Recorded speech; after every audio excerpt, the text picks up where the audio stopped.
Hi friends, இன்றைக்கி நம்ம கனவா தான் வாங்கியிருக்கோம். மார்க்கெட்டில் போய் கனவா கிடச்சிச்சு. ரொம்ப நாள் ஆசை, கனவா பெருசாக இருக்குன்னு பார்த்தா கடைசியில் குட்டி குட்டியாக தான் இருந்துச்சு. இந்த கனவாவை க்ளீன் பண்ணி எடுக்கிறது ரொம்ப கஷ்டமாக இருந்துச்சு. ஆனால் டேஸ்ட்டு பயங்கரமாக இருக்குமா, உடம்புக்கு ரொம்ப நல்லதுன்னு சொன்னாங்க கனவா.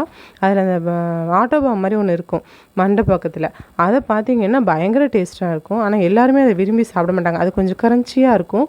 இன்றைக்கி நம்ம ரைஸ்லாம் அடுப்பில் வச்சாச்சு, கனவாலாம் க்ளீன் பண்ணிட்டு வந்தாச்சு. கண்டிப்பாக பிள்ளைங்களுக்கு கனவா மீன் வாங்கி கொடுங்க, உடம்புக்கு ரொம்ப நல்லதுன்னு சொல்கிறாங்க. நானும் வாங்கி கொடுத்தேன். கனவா டேஸ்ட்டாகவும் இருக்கும். முள் இல்லாத மீன் பார்த்திங்கன்னா அது கனவா தான் இருக்கும். அழகாக எடுத்தோமா, செஞ்சோமா, சாப்பிட்டோமா, சூப்பராக இருக்கும் டேஸ்ட்டு. அது வறுத்து சாப்பிட்டா இன்னும் கொஞ்சம் டேஸ்ட்டாக இருக்கும் கனவா. இதுவும் இன்னும் என்னென்னலாம் செய்யலாம் கனவாலன்னு சொல்லி எனக்கு கமெண்ட்டில் சொல்லுங்கள், நானும் ட்ரை பண்ணி பார்க்குறேன்.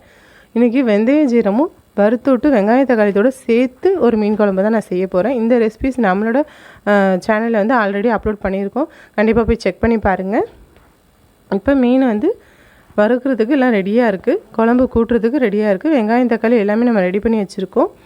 நம்ம வந்து கனவா வந்து நான் கழுவி எல்லாமே ரெடி பண்ணி வச்சு உங்களுக்கு காமிக்கலான்னு சொல்லிட்டு தான் ரைஸும் கனவாவுக்கு என்னென்னலாம் நான் சேர்க்கணும் அப்படிங்கிறது பார்க்கலான்னு நினச்சேன், முடியலை.